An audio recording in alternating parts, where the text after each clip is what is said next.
Таанышып алыңыз, Боб. Бүгүн Боб учактын талкуулоосунан 10 000 метр бийиктиктен аман калууга аракеттенет. Парашюту жок. Боб, келе секир.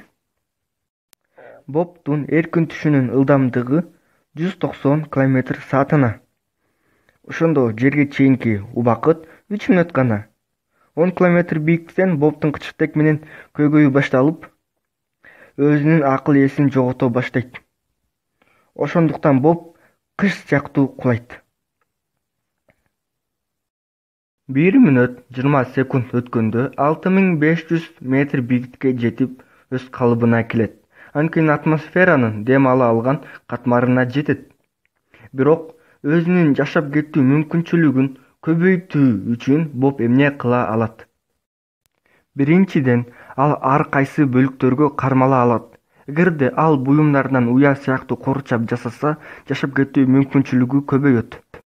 Экинчиден, кулай турган жер тандоо керек. Эң кооптуу жер бети бул бетон, айры жана суу. Анткени ал бетон сыяктуу бекем болуп калат. Ошондуктан туура тандоо кар, чөп жана матрастар фабрикасы болот. Анан акыркысы, кол менен буттарды кенен жайыңыз. Баш көтөрүп, иңдериңизди түздөңүз. Эми 1, 2, 3. Мына келдик. Кана эми Бобдун келиши менен куттуктайбызбы? Боб. Боб, жакшыбы? Роликти досторуңа көрсөт. Эгерде Бобко жасалган дагы тажрыйбаларны көргүң келсе, каналга жазыл. Боб, жакшыбы?